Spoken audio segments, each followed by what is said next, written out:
Welcome. Today we're going to be making a project management and client portal tool inside of Fibery. What does this mean? And what is Fibery? Fibery is the tool to build your tools. So right now we're going to be building the project management and client portal tool inside of Fibery. Okay. It's going to be complicated. It's going to be long. If you want to stick through in one go, good luck. If you want to see it in multiple parts, you're more than welcome to. I'm working on a full Fibery course, which is shorter bits of concepts and theory rather than just practice. If you're interested in that, take a look at the description to either join the waiting list or help out with providing your input as I'm building it. Okay, let's try to do it in 1 hour. I'll put on the timer. Let's get building. Okay, so we have three personas here. We have the project manager, the task doer, and the client. The project manager needs to quickly and easily make new projects based on templates or even based on old projects. They need to get an overview of where all active projects are, get an overview of who's busy and who's not at any given point, be able to support on tasks, get reports on past and current projects. Okay, the task doer needs to see all the tasks assigned to them, the ability to quickly mark things as done, get notifications when a task is set to start, notification when a task is due, ability to ask for help, quickly add new things, and the client needs to see an overview of all their projects and where they stand. Cool. I have a bit of a checklist here for me to not forget anything when I'm explaining, but we can get started. Okay, when you start Fibery, you're going to have an AI ask you what you want. You can try and get it to work with AI, but if you want to properly understand what you're building, you can just delete all of that, start fresh, new item, space, create from scratch. That's what we're going to be doing today. We're going to call this project management. Okay. In Fibery, we have the workspace, which is the housing of all your data and all your people. Inside your workspace, you have spaces. Inside each space, you have databases. Inside each database, you have entities. Okay, there are entities of a specific nature, so of a specific type. So, for example, this one could be the project database. So this is a project. A project has a created by attribute. Called a field, and a creation date attribute. Again, in Fibery, these are called fields, and it also has a description field. This is rich text, so you can do lots of stuff here. This is the default of any new database you make. Nice, cool. Let's start off by making our databases. So let's think for a second. Okay, we're gonna do project management. What do we want to have there? Okay, we need to track projects. Inside projects, we have tasks. Okay, so let's make a new. Over here, we want not a new view. We want a database, which is here, new database. Okay, we have task. You can choose if you want to make it plural or singular.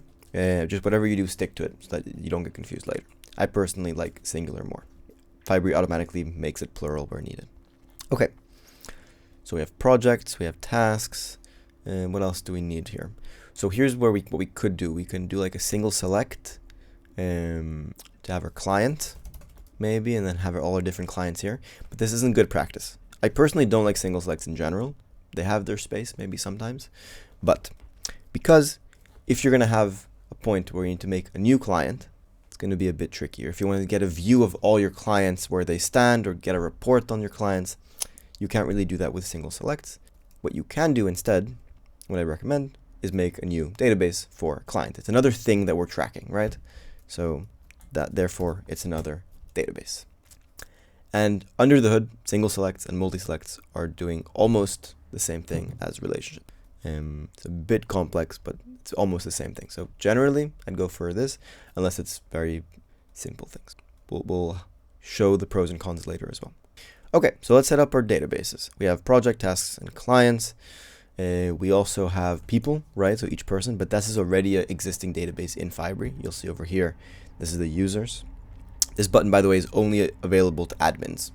And this thing over here where it shows you the databases, the fields, this is only available to creators of this space.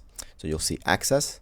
This is access of the space access. Everyone has no access, only admins or creators. You can give other people creator access and they can see it. But generally, you don't want to do that. You want to set it up for people, give them editor access, then they can control the data, make edits, add things, but they can't change the databases or the views. Okay, cool. So let's set up the databases. We have project. Let's create a new field. We want to relate things to each other, right? Because they are related inherently. So a project is related to client maybe. So a project has many clients. No, a project has one client, and a client has many projects. If this, by the way, we're building something hypothetical in a process that works for this hypothetical company. Okay, your company might work differently. If a lot of the times you find yourself, or at any point you find yourself making a project for multiple clients, one project with many clients, this will need to be a many-to-many relationship. In this scenario, we're going to imagine a process where we're always going to have only one client per project, and the client can have many projects. Okay, we created a relationship. This is one place you can create a relationship. We can also make relationships here. These little arrows are different types of relationships. So this is a one-to-many relationship. This is one-to-many. So we have one client, many projects. This is a one-to-one, many-to-many, one-to-many. So next, let's connect to the task. I'll show you how to do it here as well. We can click this plus, press on task, link. Boom, we made another relationship. Why this one? Because we have one project that has many tasks. Okay. You might be asking, okay, why not just make everything many-to-many and then just only put one at some point, and it's like just link it to one thing instead of to many things. You can do that. If you think at some point you will have many, it's better to do that. The downside is in terms of formulas, in terms of averaging things and lookups. Like there's times where you want to, how do I explain this? For example, if I want to know, if I open a task, right? This task has a project, okay? I can make a formula that gets me the client of this project or the deadline of this project. But if I have multiple projects, it doesn't know which one it should use. You could go like the average, you could put them together maybe, but it's less neat. So if you know it's going to be one, keep it at one. Try to keep things as realistic and as matching to your actual process in the company. Okay. Next up, let's actually make these databases proper. So we related them between them. Now let's give them the right fields. So again, we can do it in multiple places. We can either go here, make a new field like so, or like so. So let's say a client has, what fields do clients have? Again, it depends for your company, per company. Maybe they have an address that you need to like invoice to that address. So we can go address.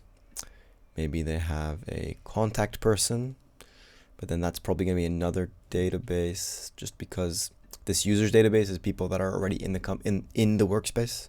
So we'll leave that out for now. We can do a status with a single select because the status generally won't change much and we don't need to see a database or like see a view with all our statuses. It's not going to be so useful. So we could see a status of a client. And then for instance, active, paused, retired, maybe. We can give these colors and emojis. Check. Oh, check mark, pause, old. Nice. Okay. So now we can even give it a little default, set to active. Okay. So we have that set up. Cool. Now let's look at project. This is where it's going to be a bit tricky because there's a lot of different ways we can do this, right? We can set a project deadline. We can set a project start date and end date. What I'll demonstrate is working with start dates and end dates. We'll do the start dates and end dates for both for project and for tasks. There's another way you could do tasks. You could do you can do deadline and then also add the number of hours you expect it to take. And then based on that, calculate when the start date should be. That's also possible. But for now, let's do it with start date and end date. Okay. So we're going to date. You have include start date and end date. And I personally like to, if it has a start date and end date, I don't call it date, I call it timeline. Okay. What else does the project have? It has many tasks, it has a name, timeline. Maybe it has different stages. Let's leave it like this for now. Let me check my my notes. So we explained databases, establishing relationship, adding fields. Let's just add the fields for tasks for now. So we want to have a start date and end date here. First of all, we want to know if a task is done. I'll put a little question mark. I like to do this for conditionals, like for a checkbox with adding a question mark. Then let's do a assignee. We need someone who's given this task. So assignee, And then the question is, is it multiple people? Is it single person? Do you want to notify people when they're added? Maybe. Yeah, why not? And do we want to allow multiple people or a single person? Again, this is different per process. Let's give it multiple people for now. And let's notify them when they're assigned a task. Yeah, why not? Okay. And we want the deadline. We're going to call it timeline. Start and end date. Cool. And then we could then figure out the number of hours of a certain task. We could figure out the number of hours of a task based on the timeline. Or like the effort. If it's a long task, I mean it's a bigger task. But I'm unsure. The reason I'm thinking about this is like what you can do is either notify, like if we tell it when it starts, right? Then it's very clear this is when this task is relevant. And then if we only have a deadline, then we don't know if someone's working on this task or not currently. So this timeline is kind of a way to say if it's to do, if it's in progress, or if it's done. We could just add a status field to see if it's in progress, and then when someone starts working on it, they just set it to in progress or done. Let's leave it like this for now. Again, you can build it how you'd like. I'm just showing you how to do it as an example. How much time do we have? Okay, we're 50 minutes in. All right, this should be enough for now. I might add more things down the line. Simple task management. All right, database, fields, entities, nice. Date range, relation, single select, we went through it. We want to add a type task, yeah. So there's maybe different types to a task. So let's create a single select for a type, because again, generally we won't be adding so many. So like marketing, operations, if it's like a specific, if you want to see how the, I don't know, what other types of tasks are there. This is enough. I like to see, okay, what type of stuff do we need? And then what's nice, or wait, let's wait for a second. Cool. All right. Next up, I'm going to change the order a little bit. I want to show you how the entity view looks like. So if we open a client, this is called the entity view, okay? We can see all the things of this entity, address, status, created by all the fields, as well as the to-many relationship here. We can drag this up to the top, and it looks like this, similar to a single select. Or we can drag it down to the bottom, and a single select, for example, can be, but it won't show like this. Yeah. We can show this as different things. So we can show this as a list, we can show this as a board, as a Gantt, as a timeline, however we'd like it. So for instance, if we have this project, we can see it like so. And then in this project, we can see all the tasks inside. You see the link task. And then again, we can show this however we'd like, and I'll just show an example. If we want to see it as a board with the type, then we can see all of our marketing tasks, all our operation tasks, like so. Nice. Okay, let's turn this off. Cool. Next up, let's look a little bit into automation. It's going to be a simple automation. Over here, we have rules in our database. Let's create a new rule for tasks. Okay. We are going to, first we need to make the field actually. Date, include time. We go done date. I'm including time just because we can. I'll explain why. I'll show why in a second. So, done date. We're going to add a rule. Set done date when the done is updated and the checkbox of done is checked. I want to update this task of the done date to be now. Can I write now? Now, no, because this is going to be the actual date that is up. No. We have a formula over here in our rules. Or clear the field or formula. Yeah.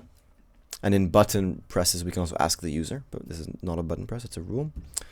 We're going to do now. Cool. Why do we include time? Because now includes time. So we can. And then we can kind of also see what time most people finish tasks. And we could also do today, but this is without the time. Cool. Save rule. Very simple. Let's test it out. We have a task. We set it to done. Done date is now. Perfect. We uncheck it. It's still here. This is we don't want. Let's clear it. We need to clear done date.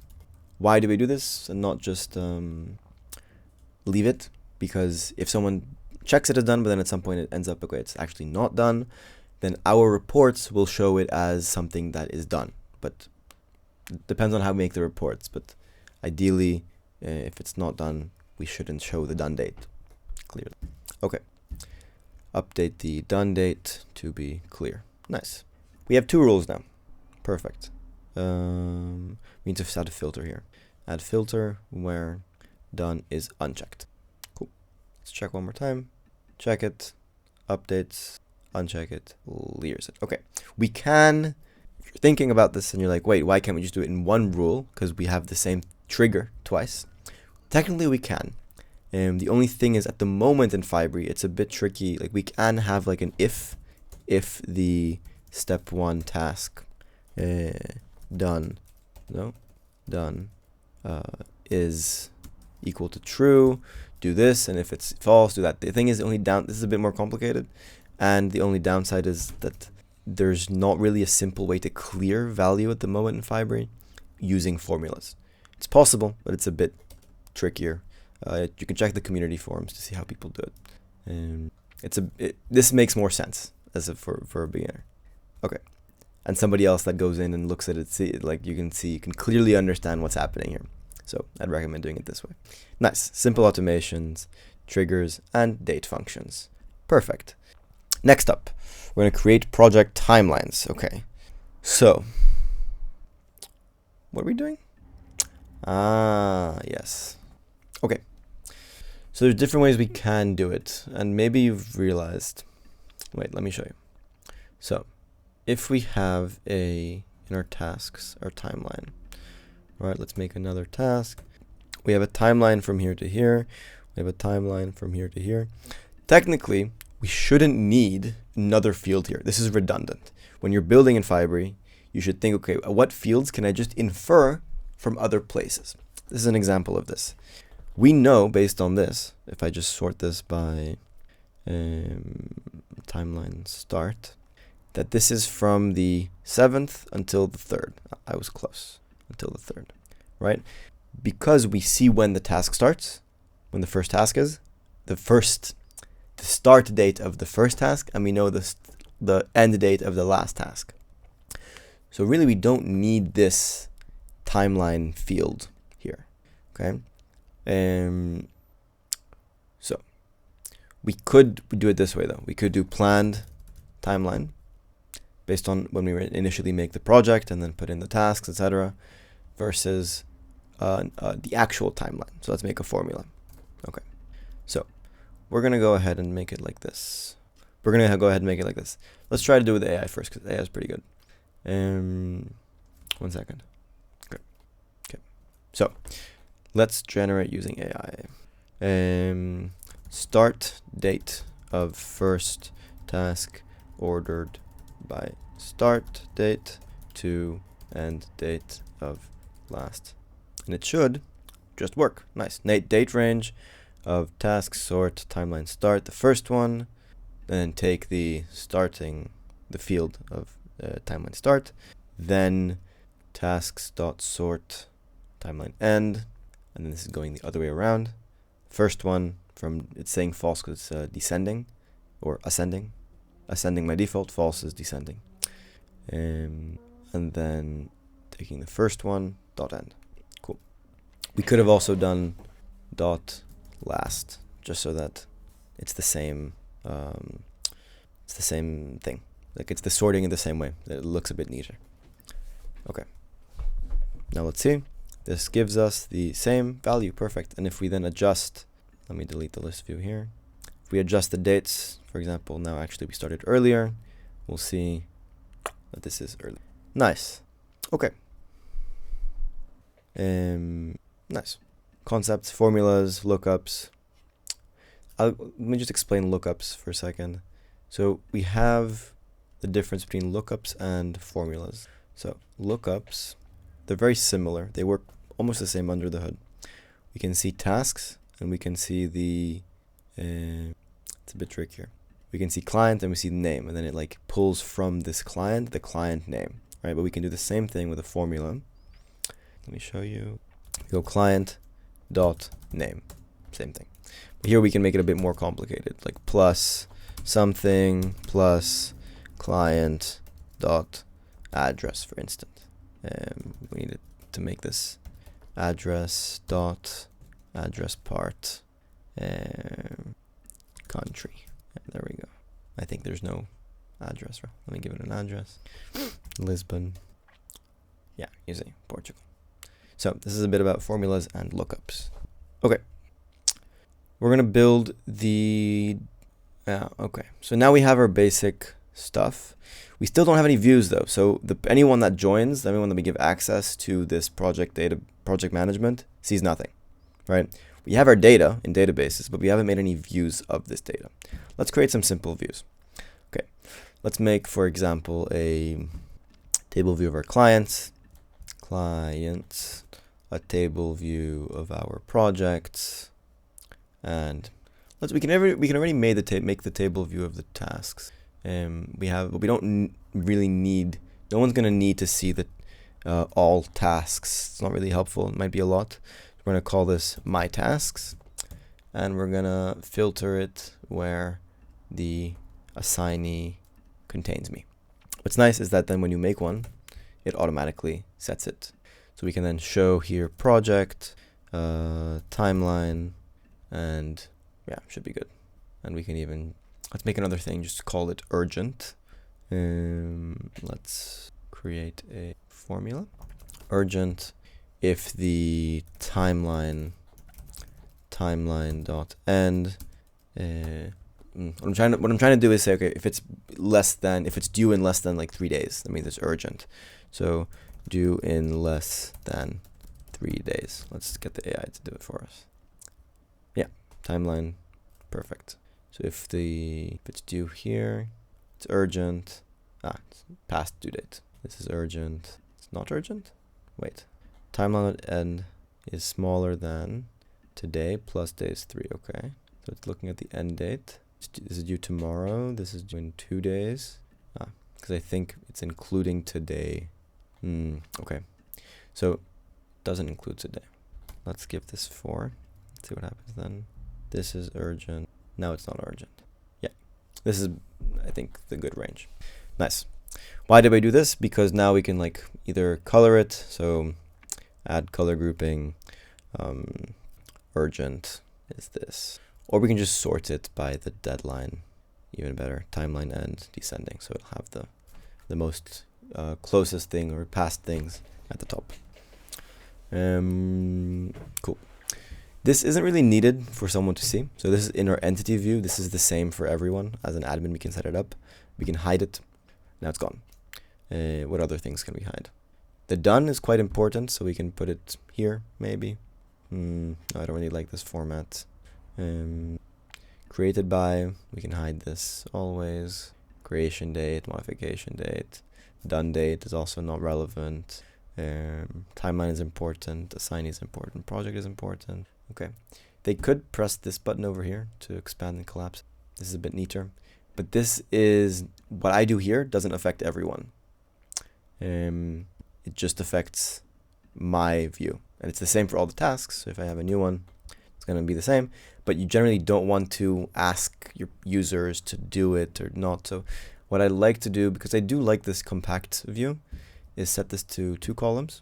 And now there's 2 columns, which then there's information here that people might miss. So I just hide all of this. Hide, and then just pin the stuff here. So done, project, and maybe type, timeline. Okay. So now anyone that comes in for the first time, they will see this, and there's no option to expand or contract it, but I think it's quite clear what the things are. Okay, let's speed through this because I feel like we're low on time. We're going to build something more complicated now. This is our basic task management. We see our client. Let's give it proper examples. We have Apple. We have build a new iPhone, maybe. We want to maybe see our stuff in a Gantt view. It's a bit neater. We have to actually give it start and end dates. So it's nice. So we have our planned, and then we have we can add secondary dates, which is the actual. Cool. Then we can move around the planned, but the actual we don't move. Nice. We click it. We can see then all of the tasks. We can create another view here. We can rename this, let's say, open tasks and make a new board view, or you know what, let's just duplicate this, all tasks. Okay. Nice thing in terms of UI, pin this one, pin this one. Nice. You can see all tasks, open tasks. Then we can just add a filter here where global filters are for everyone, personal ones are just for you. So the admin and the creators set the global ones. You can see over here. And then the personal ones, anyone can add personal ones as well. Add filter, where if it's done, only show the open ones. Nice. And let's just show the done state here as well as, okay. All right, I think we're gonna rush through this a little bit more. Dynamic task templates. Okay, we want, as the project manager, there's a project that we do, it's similar to a different one. We wanna set like a template. What we're gonna learn about templating. It's where it gets a bit more complex, but bear with me. I'm sure you can learn. Fibery is complex. It takes some time to learn, but then it's extremely powerful, and you can build it to really fit your use case. You just have to be ready to learn it, and it's possible to learn. It's not coding, it's not programming, it's no code, just actual understanding of the concepts. I'm trying to explain the concepts here as well. Okay, we want to create templates. So, how would we do this? What intuitively people might think is go, okay, we can create a new project as like a template. So template with some tasks. And by the way, notice that these are going to be consistent throughout. If you want them to be different per project, that's a different thing we can maybe have time for today. Task 1, maybe task 2. And then as a template, you just right click and duplicate, right? Simple, except it's not so simple, because when you open it, you'll see that there's nothing in here, right? Because Fibery is so flexible, it's not going to actually duplicate everything inside the template. It's just duplicating the item, but not all of the related items. You see? So, and also if we have a deadline, it's just going to give us the old dates here, and there's some things that it's not going to be ideal. We're going to build a proper thing that you can even set the due date, and then it'll automatically set all the dates and the timelines of the task inside. In how long? 25 minutes. Let's do it. So we want to create a new database. We're going to call it task template. Okay. And we're going to make a new database. We're going to call it, we can either call it like project template. I think it makes more sense to call it just type. So if it's like, if you have a certain project type of like a, yeah, let's call it type. If you have a certain project type, like the new iPhone or like a video project, then all video projects should get the same task templates. You know what? For the sake of this, let's call it project template, just to make it more clear what we're doing. Okay, but I'll rename it later to type just so you see what I mean. Okay, so we have projects and we have project templates and task template. We want to relate them, right? So a task template has one project template. Nice. And then here's the thing. We need to duplicate the same fields here. So we need almost. We have the name. We don't need to include done because we're not going to have done tasks directly created. We need to include the timeline for it. When we create it, it'll automatically it'll pull the timeline set from the task template. But if we just have the timeline here, it'll be a static dates. We don't want that. We want to have relative dates. So we're going to have a number. We're going to call it start days before deadline. Let's call it days to start before deadline, days, and it's round. Okay, we can duplicate. Nice. Days to end before deadline. Cool. Why do we do it this way? Then, because what we're doing is, let's say we know that the project deadline is in 30 days, and we need to start this task 1 day before the deadline, and needs to end on the deadline itself. So then we have 1 day before the deadline, and we end on the deadline itself. And then, based on the deadline of the big project, the rest is calculated inside. But I'm just realizing one thing now, is that the start date, maybe this project, not project number, the project having the timeline doesn't make so much sense. I think we just need a deadline, and then the timeline gets created by the timeline gets created based on the tasks. because if we set the start and end date, that doesn't really matter because we're going to have the start date set by the task templates that are created. So let's delete this for now and just rename this to deadline. Deadline, and then let's change this up a little bit and call this start date from tasks. So then we can see we're gonna get tasks dot sort them based on their start, based on their timeline dot start, and then we want the first one, and we don't want just the task itself, we want its timeline dot start.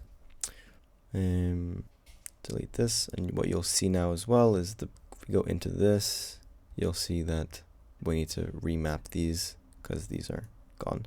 So we want the start date and the deadline. Okay, and then you will see here deadline. Let's give it a deadline. Nice thing is, this way we can now adjust the deadline. If we can push the deadline back, before we could, but it was two separate sets. Now it's one set, but we can't set the start date because the start date is not writable. It's a formula from the tasks. You can build this how you want. Okay, I'm just showing you the options. 20 minutes. Let's go. Okay, we have project template and task template.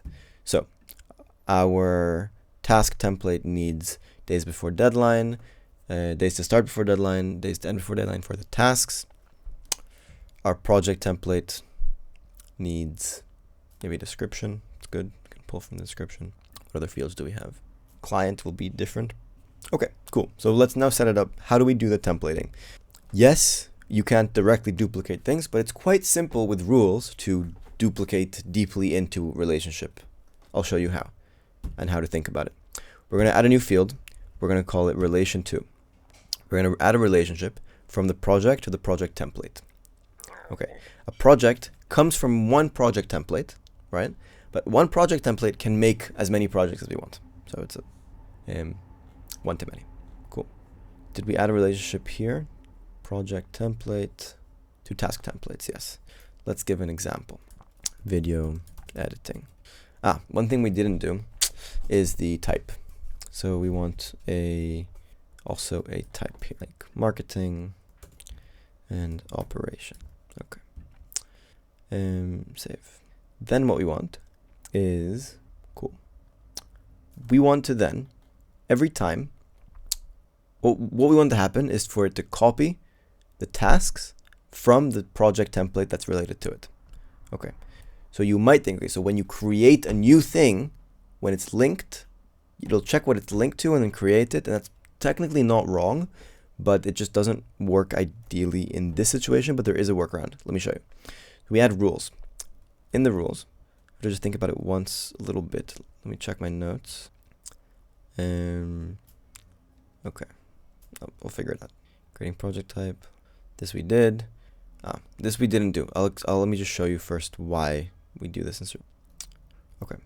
So we add a rule for, let me think about this.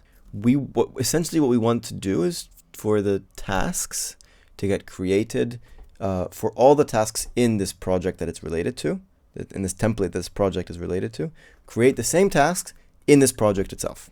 So we need to think what do we want the thing to be related to? The project. So it's going to be here. But we need somehow for it to repeat itself, right? If we have it just, when it's created, it's only going to run once. We need it to run for every task that's linked. Okay. This is where it gets fun. We're going to create a new field, create a lookup. Here's a big difference between lookups and formulas. Formulas, you can only do, for example, tasks, right? We can do it as a formula as well. We can do tasks, and then we can only go one level in, right? We can then only see average, count, unique, etc. Sorry, we don't need to, sorry. We're trying to find the task templates, not the tasks. So if you're trying to look for example, project template dot tasks dot task templates, it works now. At some point it didn't work. I don't know when this changed. Nice. Task templates. Sorry. It's because this is a two one. So if this was too many, you could only show, like you see here, average count. Like we can't see task templates and then see like all the assignees of the task template, for instance, which we didn't actually add assignee. Let's do that. So task templates. Now let's add a rule. So we'll see over here what happens. If, for example, there's this video editing thing, you'll see in this task templates, did we add any task templates? No, we didn't. You'll see that there's 2 task templates. Okay, perfect. Now we go into rules, create tasks from task template. How long do we have? Project, when entity linked to a project, and then we can set this lookup, this formula, as tasked from task templates. So anytime a task template is linked, we want to add a task item. Perfect. The name should be from the linked task templates name. The what else do we have? The type should be from the linked tasks templates type. The timeline is going to be a bit complicated. We're going to need to add a formula here or ask AI. We're going to go first. Step 1. What we're trying to do, we're looking at the deadline of this project. So deadline minus days to start. Step 1 task template days to start to deadline minus step 1 days to end. Let's see if this works. Date range, step 1 project deadline minus days before deadline. See if this works. Days step 1 linked. Looks about right. Let's check this out. Do we need any more fields? Maybe an assignee. If we create an assignee field also in the task template. Let's create an assignee here. People, assignees. And we're not going to notify them because they don't need to see about the templates. Again, assignees. Perfect. Okay, let's see if this works. So let's set up a project template, video editing. Let's make a board view. Set up the stuff as the type. Okay, marketing, operations. All right, perfect. Let's show the days before deadline and show the assignees.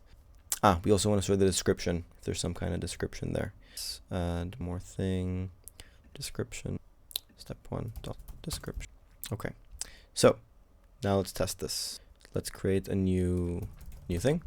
And then what should happen is the moment we link the project template to video editing, it should get linked and create. Perfect. We had one in marketing, one in operations. Why is this one not in marketing? I'll show you why. Because we messed it up. I did it on purpose. Because this is misspelled, right?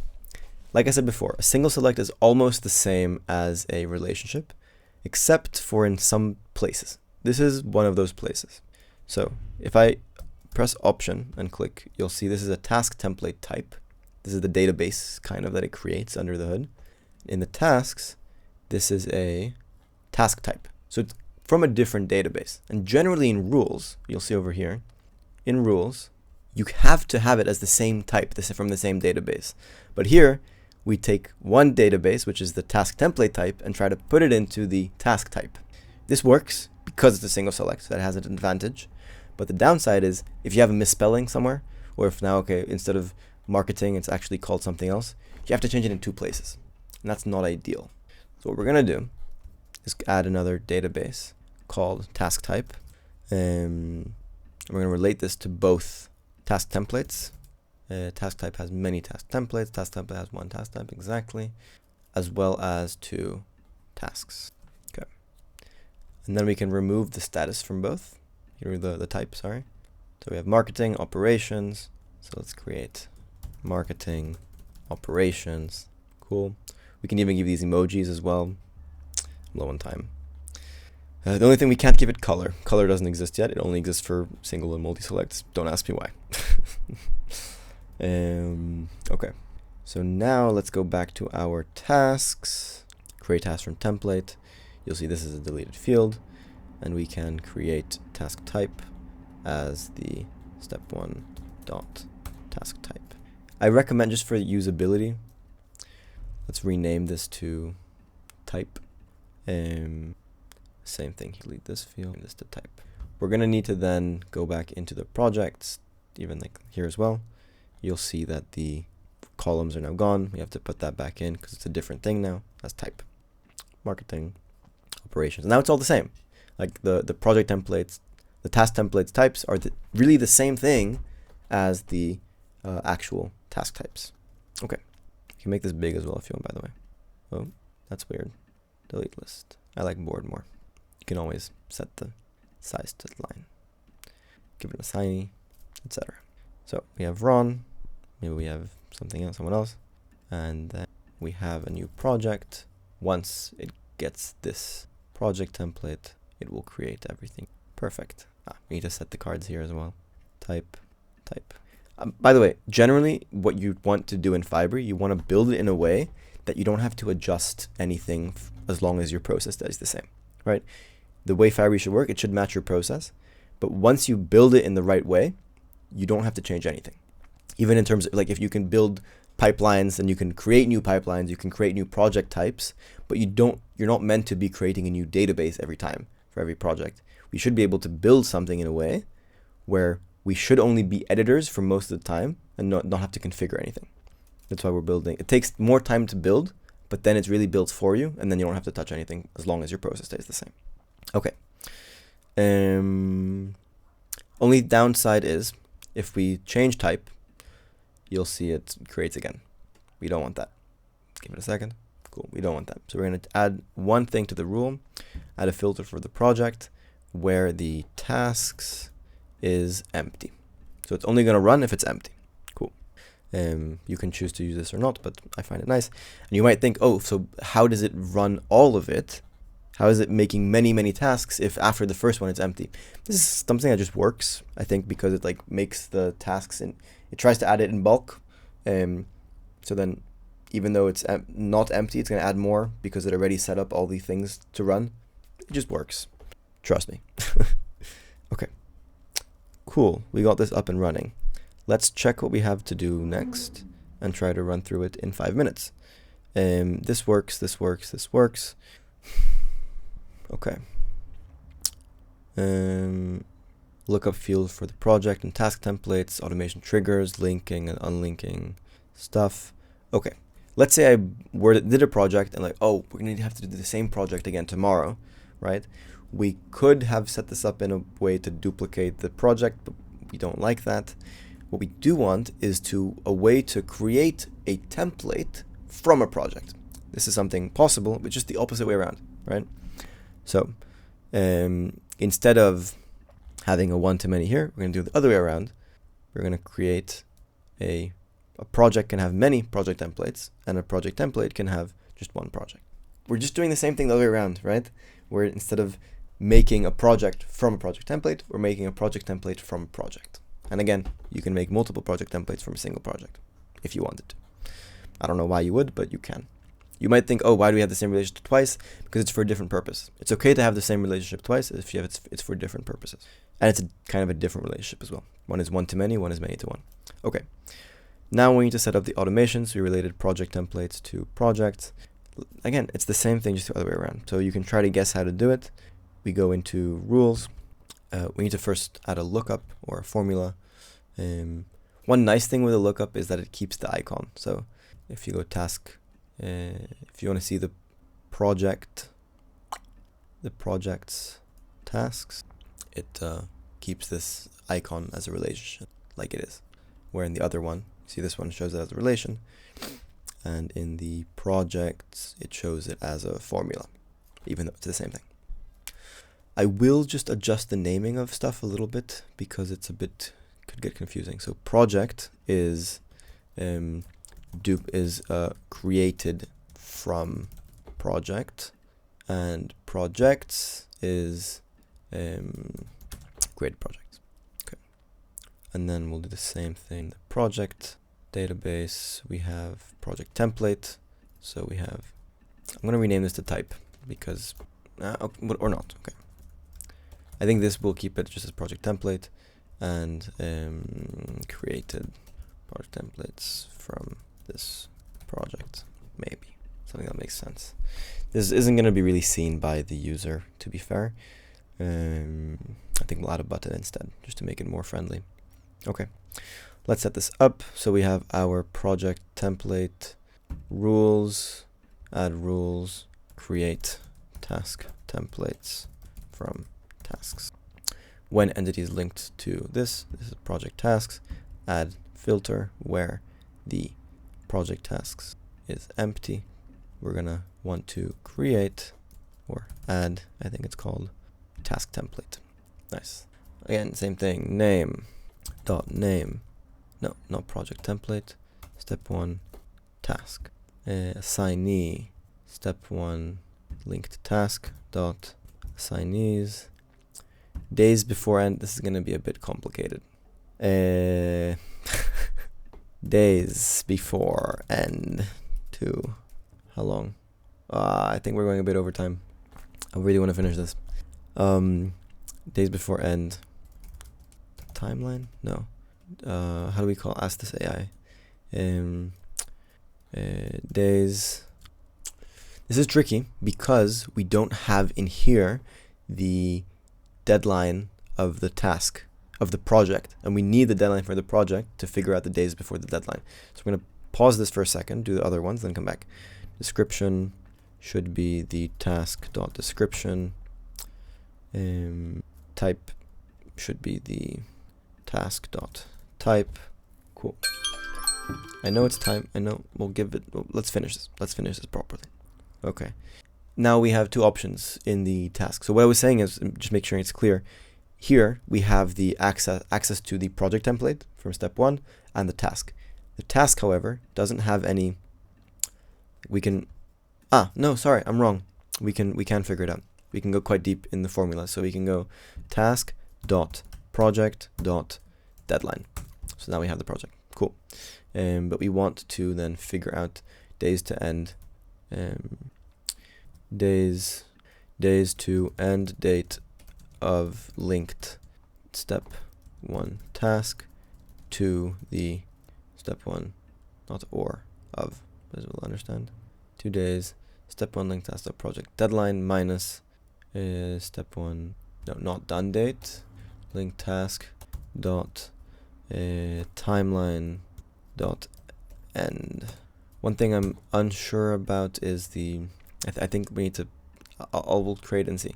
I think this needs to be inclusive, or exclusive. One of them. We'll see if it works or not. Okay. Let's copy this, paste it here. 2 days. Step 1 link task. Dot project deadline. Timeline start. All right. Let's see if this works. So we have a project. Let's take a project. Let's make this more valuable. Deadline. Client.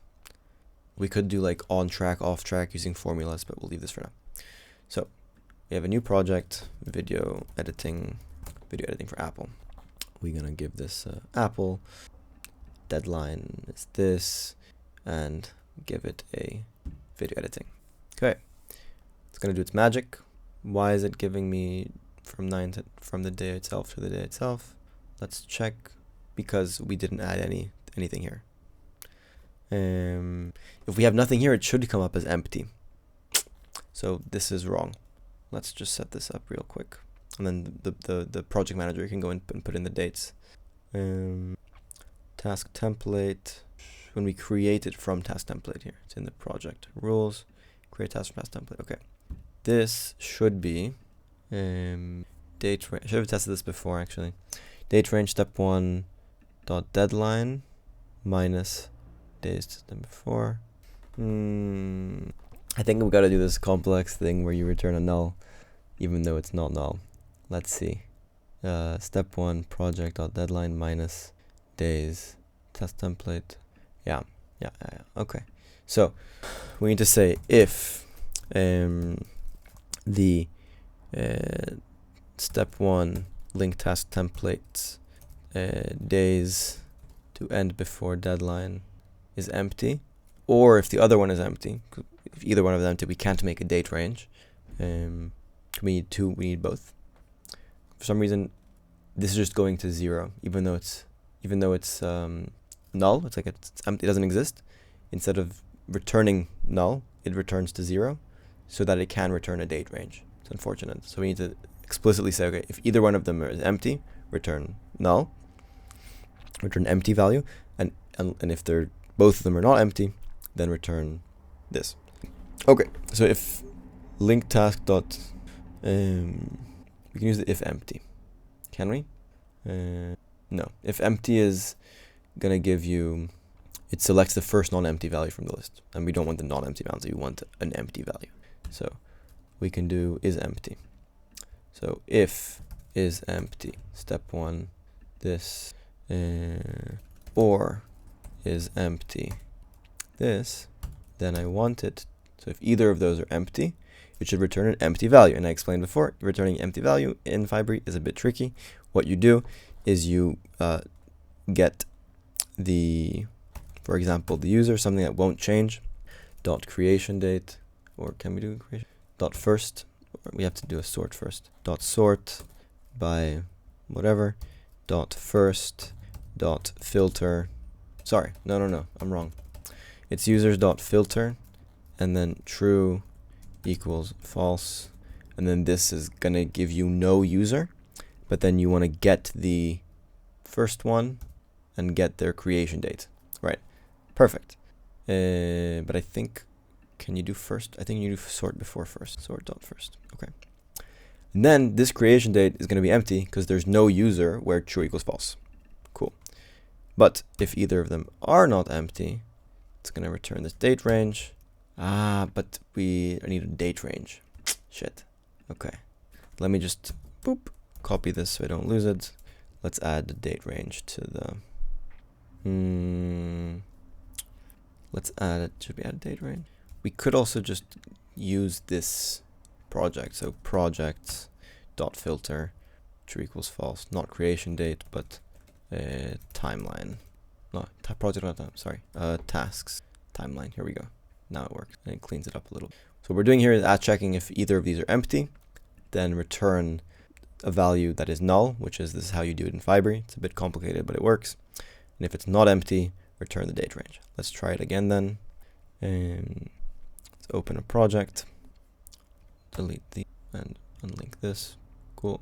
Now we link video editing, and we should get empty values for the date range. Nice.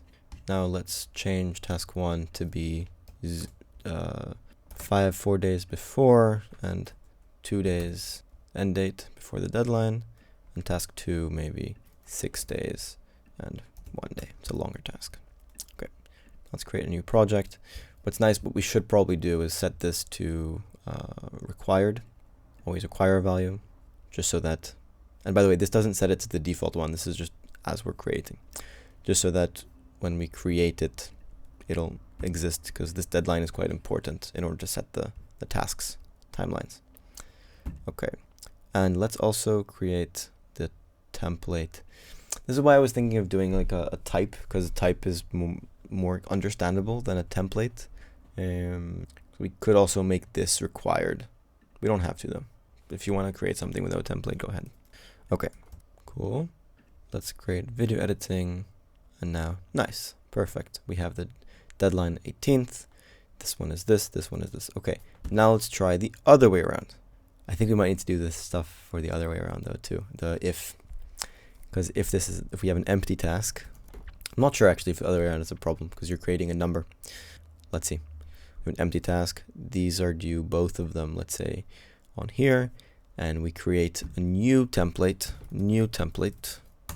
from this. We should, come on. No, didn't work. Why not? Entity linked to, let's see. What? Why doesn't this work? Test. Maybe because, hold up, because it gets created with it already, but this doesn't make sense because this gets created with it too. If, for example, we make this required, video editing, let's say, create a new thing with test, sorry, not with test, with video editing. Yeah, it does create it. So why is it that when we create a new thing here, Nothing triggers. Project tasks. Here, there's 2. And then, where project, no, where task template is empty. Sorry. That's why, of course, because the project task isn't empty. I think I made the mistake before. Okay. Let's try it one more time. New thing. And then it links to and creates 2, 1 to 6 days. But I think this is now different than the video editing. Let's just double check. It should be the same. So this is 1 to 6, 2 to 4. And this is 1 to 6, 2 to 4. Perfect. So it is the same. Nice. Okay. And if we have an empty thing, it's gonna, we should probably show the assignee here as well. Another one, does it then create an empty? Nice, it's empty. Perfect, this works. So now we created project templates. Okay, what I like doing, project templates from the project, a past project. This is a bit messy now, this project entity. We can hide this, we don't really need to see this. This we don't really need to see as well. Maybe like as an admin to see all the templates. You generally don't need to see all the templates that a project has created. But then, Ron, how do we make new ones? Okay, we can go over here, button, create template from project. And simply, we're gonna add a created project templates from this project. Give it a name, ask the user for a value, then we're good. That's all we need. Create project template from project. Nice. And then it created a new example. Okay, this might get messy though. And generally you don't want to delete old ones. So we're going to clean it up a little bit. What we're going to do, let's create, I like creating a folder called config in all my spaces and giving it a little one of these. This is like the configuration stuff. So for example, all of our project templates will go here. So we don't want to delete old ones because that's data that's being deleted. Generally, we want to avoid deleting things. Instead, what we can do, we can have a little checkbox, call it active, and then we can set the active templates to active. And if at any point we're like, oh, we don't really use this template anymore, we don't really need it, in your projects, you can see project template. Again, I would call this type, instead of project template, and like here as well. If I change it here, it should change in most of the fields as well. Call it type or project type, and then just everything gets a project type. It's required, and then you can have a project type called other, and then it's like empty. I'd prefer that personally, but each one to their own. Then inside of here, there's a little filter thing. You press on filter. We want to only show if the active is checked, right? We don't want to show other types, just the ones that are active. Cool.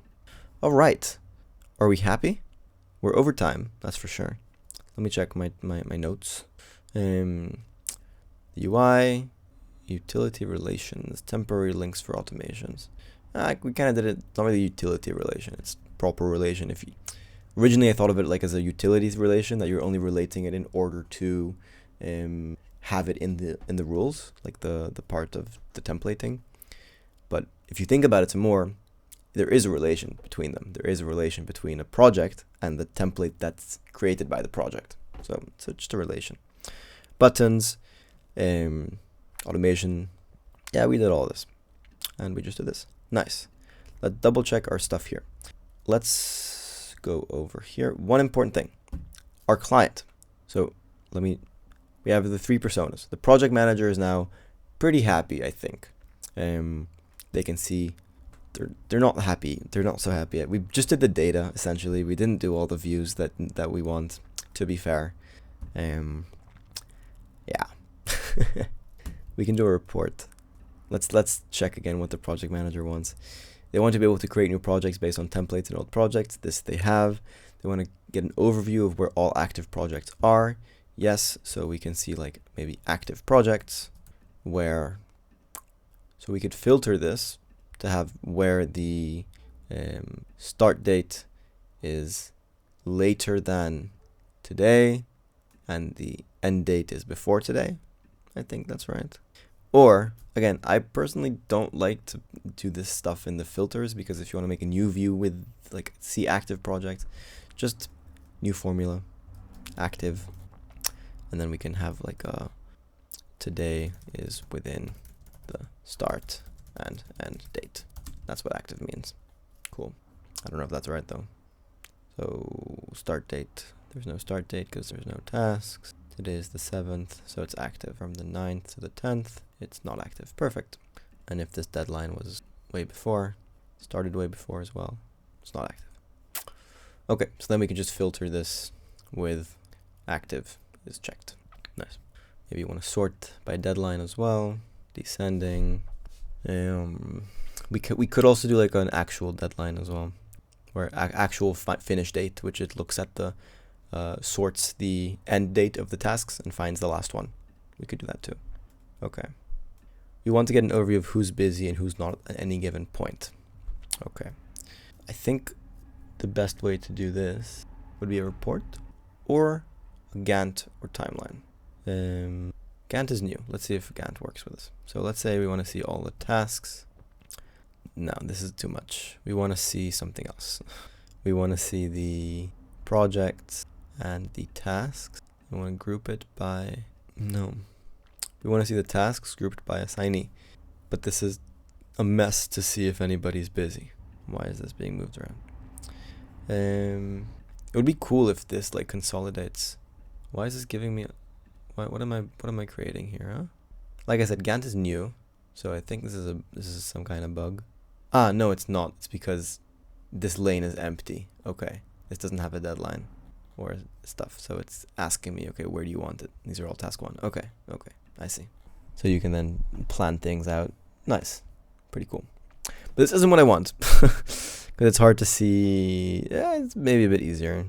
So this person, it's a bit tricky to see.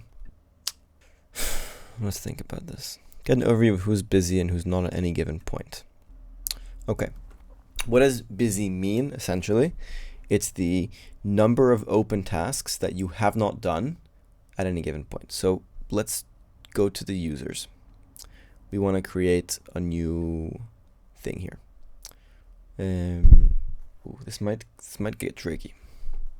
What I'm thinking of doing is making a formula that just gives you a number of tasks that are currently active in terms of the date and that are not marked as done. That's pretty simple. And then what we can do is create a report based on historical data in Fibery, which is pretty cool. What it does, then maybe like a chart based on historical data. So even though you only had one field, right, just that one in the users table that only has one number, it looks at that number across all of the history. So then you can see who has more, who has less. And then at any given point, you can also see the number of tasks that someone has open. Okay, perfect. Yeah, let's do that. So let's add a new formula. Open tasks. Open tasks. Open tasks that are not, meaning within, meaning today is within start and end, within a timeline, we called it, and not marked as done. Done tasks dot filter done equals false, and timeline dot start is bigger equal today, and timeline dot end is smaller equal today. Cool.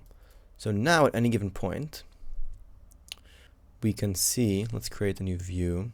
Perfect. We can see our users, and we can then show the tasks, open tasks, and we can then sort this by, I think this is going to get fixed soon. I'll ping the team. We will be able to sort this. No, sorry. I messed up. Open tasks is not what we want. We could. It's not the end of the world, this one, but realistically, we could just do open task.count, right? But will we need just a list of open tasks? I don't know. Yeah, maybe. Number of open tasks. Give this a unit. Okay. Workload. Here we go. Team workload. Okay. Number of open tasks, and then we can sort this by number of tasks. Perfect. Descending. This we don't really need to show. The only reason I thought this could be nice is because now, okay, when you open, because Ron has 3 tasks. What? I thought he was done with all the tasks, and you can open it, see open tasks, like what tasks that is. You can show from what project, show the timeline. Yeah. So this user, every user in Fibery has their own entity page. This is you. Okay. And by the way, just a real quick thing. When you ask the AI to make stuff, it puts it in the description. So unless you want everyone to see your commanding AI commands, prompts, better delete that after you make it. Okay, but cool, this works, new workload. And now what we want, we can see, this is now the current workload. We want to see all the past workload. How do we do that? We look at, I think a chart makes most sense. Historical data from the user, cache report for 5 minutes. Let's have it refresh quickly. Date range, everything. We want to see the timeline. This is the field that is default by Fibery's historical data, or anytime you make reports. This isn't a field inside the user's database. And we want to see a, where is it? Number of open tasks. Perfect. You'll see only 1 point, but we want different colors because this is the sum of number of open tasks in all of the user's table. We don't want that. We want to see it by person. So let's see the, where are we? Name. Let's change the color. So we have Ron with 3, 2025. We can have this, right now it's auto, but we can have it by day. We all had 0. At this point we had 1. This will adjust, I think, because this workspace was created on the 25th of March. Okay. I see. Period? No, I don't think so. We can edit the source to be from, between first, we have 7th of July, 7 July 2025, and today. Cool. And now it'll only show us from today. Okay. Now every day it's going to check, like this is historical data. We have it grouped by day, so it'll show you the data of the day. We can change this to this, and you can see who has the most workload at any given point historically as well, in terms of number of tasks. Nice. Workload. The difference between historical data and the other way to make reports, let me show you, is that this is all the data that's currently in Fibery, and this is as the data in Fibery changes. So we have a time view, a timeline, like a chart, based on a single field in Fibery, just as that field changes throughout time with that historical stuff. Okay, nice. Cool. They have an overview of who's busy and who's not. They're able to support on tasks. Another one. So, when do tasks need support? Just one thing. This, when we added a field, it added in the entity as well. So when you're done creating fields and think you're ready, just double check all the entity views so there's no hidden things. Let's pin this and then hide it from the side. We have it all here. You can decide to do it as one column as well, as you please. Okay. How do we ask for help? Let's add a field called comments on the tasks. And then we can add people, add someone, and be like, how do you do this? Then they get the notification, and they can come in and help out. And it's specifically in the context of the task. You can see what's related to, when it's when the deadline is, etc. Cool. And anyone watching this gets the notification as well. So if this is assigned to multiple people, generally they'd be watching this if they have the default settings. It's a different story. Okay, let's look into notifications, because I think that's another thing be able to support, so that then the project manager can come and answer. The only thing is the project manager won't necessarily see this stuff, so they need a notification for when there's a comment. They get a notification when they're mentioned, so when they're at mentioned. That should be good for now. We can add automations to send people notifications as well on comments, but we won't do that for now because we're already way over time. Get reports on past and current projects. Okay, we have this report. Let's create another report. What do we want to know about the old projects? Maybe like completed projects over time. And this would be current data, because all the data is based on now. Okay, let's change. I want to add one more thing. We have the deadline of the task, but we don't have the done date. So let's add the field here called a done date. Done date, include time, and we want, how do we know when something is done? That's when all the tasks inside are done. So we need to get a formula for a percentage completed tasks dot I'm lazy. Percentage of tasks completed. One thing important to note, generally the AI will multiply it by 100. No, delete that. Because when you change it to percentage here, this will already, percentage, this will be multiplied by 100 by itself. So you have to make just a small thing to be aware of. Okay, we can then display this as progress bar. So then when the percentage hits 100, it should set the done date. Cool. So then let's create this set done date. It's the same thing as before with the tasks.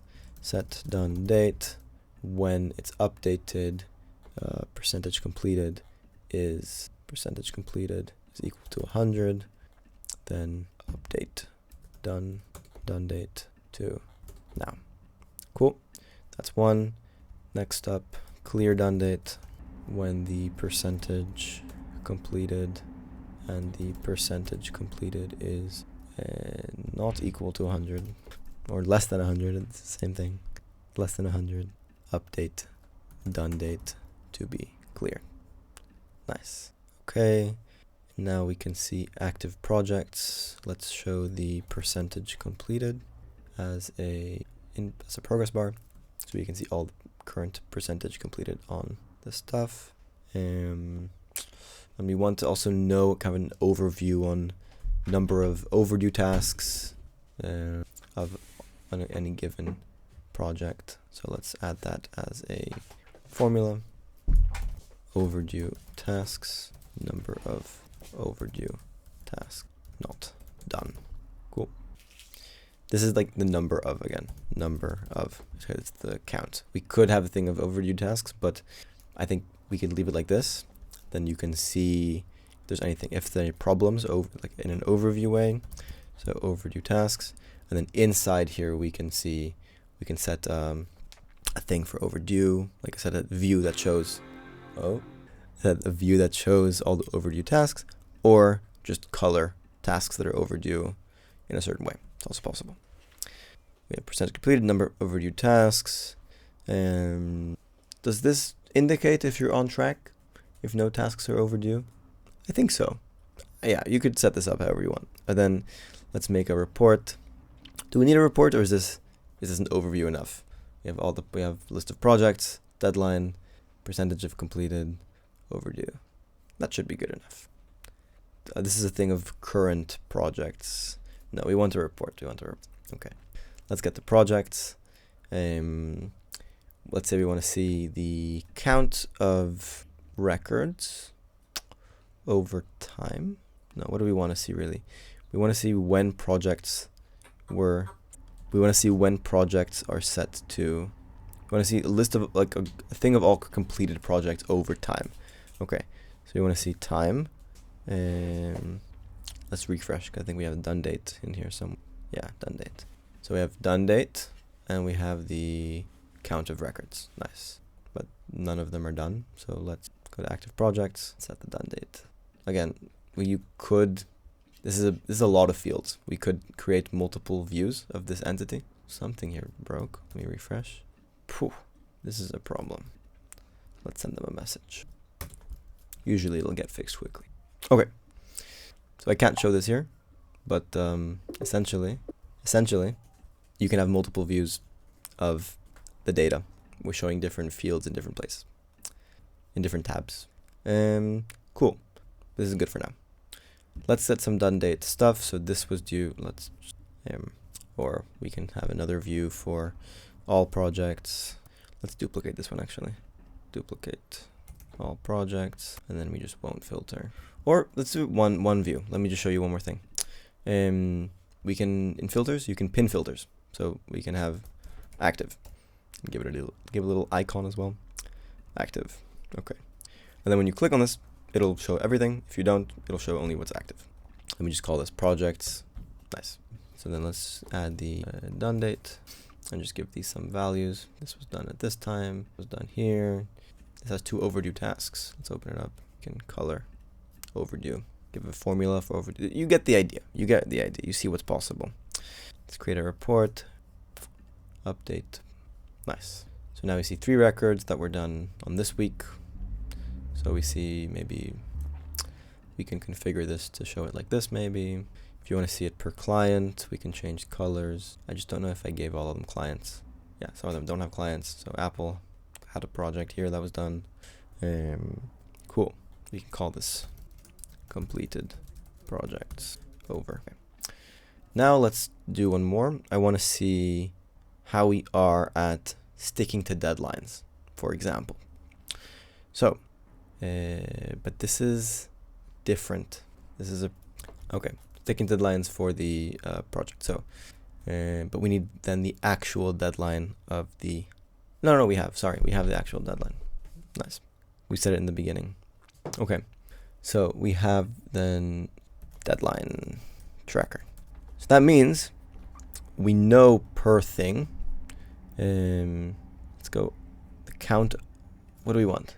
We want to see over time the number of records. No. We want to see how far we deviate from the deadline over time, right? That's what I mean. So if the deadline is this, how many days before do we finish it? I think we can have the done date here, so just over the done date, and then we can have here deadline minus done date. Can't subtract. Damn. Okay. Reports are a bit more complex. Let's do it the other way then. That makes it a bit easier. Let's do the calculation here and then pull it into Fibery, into the reports. So let's do the days done from deadline deviation. Done to deadline deviation. Again, it's trying to give us a null. If is empty or is empty done date. So deadline is not empty because we said this is required. So let's say if the done date is empty, then return the done date because that's empty. Okay. Else? No, we don't want to return done date. We don't want to return empty. We wanted to return an empty number. Damn. We can't do an empty number in Fibery. 0 days. At least not in a simple way. We could figure this out maybe.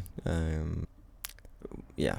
For now, we'll leave it as 0. I think it's fine because we're looking at done date on the x-axis. See, projects overview, configure. I'm going to refresh the fields because it's not going to show here now. Deadline deviation. Okay. Does this work? If there is a project with no done date, so it has a deadline, it's on the 31st, maybe it's a new thing, but no deadline, no done date, sorry, it will not show up because data with empty done date is hidden. Perfect. Yeah, nice. Okay. So it shows us over time of us finishing things, how much do we deviate. So is negative good? Let's check. Data. So we want to see the done date was the 9th. 3? Why 3? Ah, no, not the sum. We don't want the sum of the deviation. We want the average over time. So in this week, we had this many. So it's going the average. Okay. Or instead of auto, we can do by day. And then we can see like the stuff. Okay. Yeah. Okay. So for instance, this piece of data, the deadline was the 10th and it was done on the 2nd. So it was done early, so it's minus. Okay. You can change the two things around for it to be minus or plus. So the more minus the better, the more up the worse it is. You can do the same thing for tasks to see how good we are with keeping on track on tasks. This is for projects. The same thing for tasks. I think that's good enough for our project manager. Yes. Project doer, ability to see all tasks assigned to me.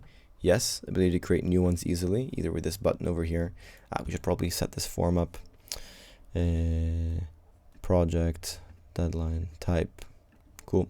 Now anyone that presses this plus gets to this form. This is the default form, so it's good. Anytime you press C as well in Fibery, you can create whatever you want. So for example, a task. Create it over here. Nice. Right now no one has access though, so let's give access to maybe everyone or the task doers. We can we can make a group. Let's give everyone editor access for now. Personally, it's better to create groups and give it by group. Just It's easier to manage, but for now, we'll leave it as so. So everybody can now edit and create new things. The only downside is that everybody can also edit the templates and such, and delete templates. So maybe we don't want to do that. Maybe we just want people to view, and then inside the databases, we can go in and we can set the access for the client database, give editor, the projects, maybe give editor, the type. This is the template as well. We don't need them to have editor right. What am I doing? I did something wrong. Created by. No, this is not what I wanted. Sorry. It's not about this field. Forget this. It's here. It's the workspace. Everyone has access to editor. Anyhow, you get the idea. Access in Fibery is a bit complex. You can read the stuff. I can do a full video on it at some point. Read the docs. Okay, and then ability to see all assigned to me. Quickly mark as done. So now we can quickly mark it as done. And over here, nice.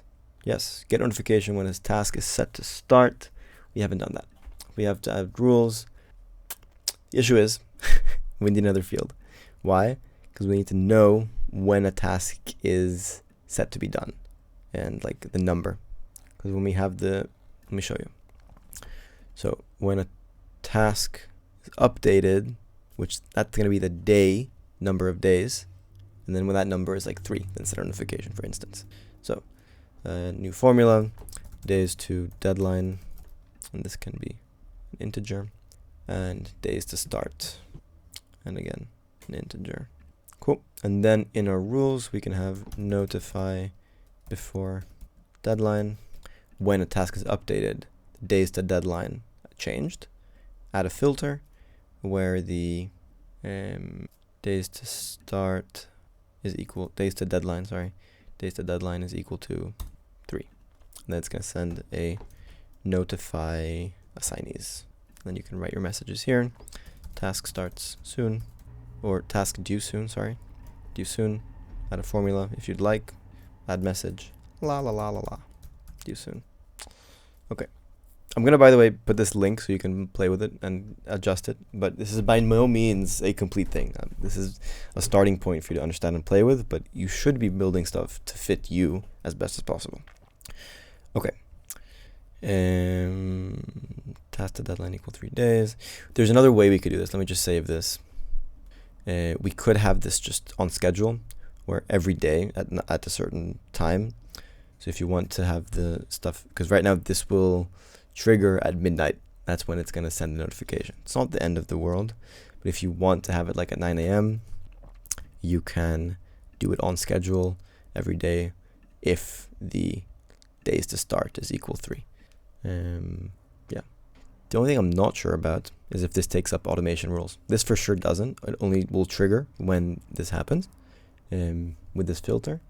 I'm not sure if this will trigger if there's no tasks. I don't know. Something to check.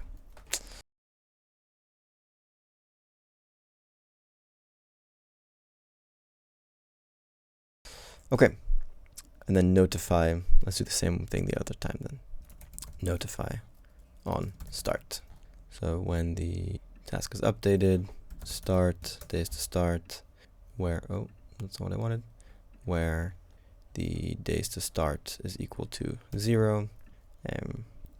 Then we notify the assignees, task, this is to start soon, task starting soon. We could make a formula here to include the task name, whatever. For now, let's leave it at that. We're over time. Please take a look. Cool. One important thing, before deadline, 3 days, let's also check that it's not done. We don't want to send notifications if it's already done. I guess this as well. Yeah, maybe people did it ahead of time. We're done is cool. All right. Anything else? Ability to ask for help. That's with the comments. Quickly add more tasks. Yeah, perfect. Client. Here's a big one. Big concept to leave for the very end. Okay. If we want to make a client portal, what we can do is share this entity, this client entity, with a guest. For example, when we have it as an example here, So when we create a new thing, client 3, right? You press this button here and it'll create them as a guest in your Fibery workspace. Okay, and this right now you can give them editor access, and then they will have editor access to this client, but you can also extend. Maybe you only want actually for them to comment. Now they can see the client and all of the projects. If you want them to also see all the tasks, you can, but they have to go for Pro. That's a Pro feature. Maybe extending on itself might be also Pro. I don't remember. Anyhow, if you need complex access stuff, you gotta go for Pro.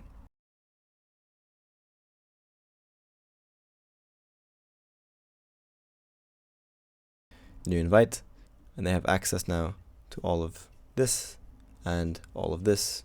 And if you give them access template, I'll show you how to do that. So you go to client, access templates. Let's make a new access template called client. We want them to view, maybe comment, nothing else, on their own thing, on the projects related, and we want them to see all the tasks and be able to comment on them. Do we want this? Maybe not. Maybe this is more internal, and we just want them to see an overview, in which case we can make reports instead. But for now, we'll leave it as so. So then we can go back into the client, and instead of sharing it as a commenter, we share it with them as a client. Now they have access to projects and tasks, and you can share them in certain ways with each other. Cool. This is perfect. I think we're good. This was long. The overview of all their projects and where they stand. Maybe, to be fair, the client database, the client entity here doesn't have so much info.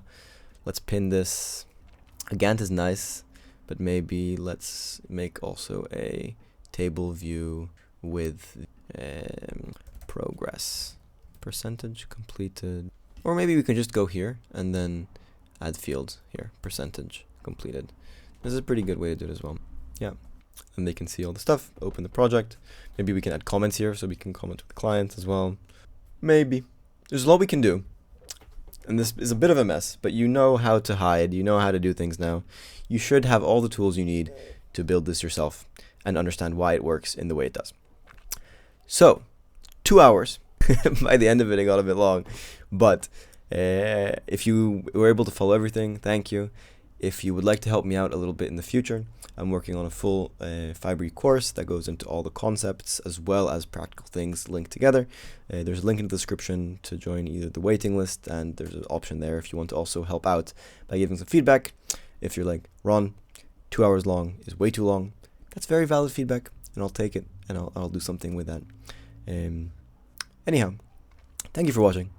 Enjoy the building, and I'll see you next time.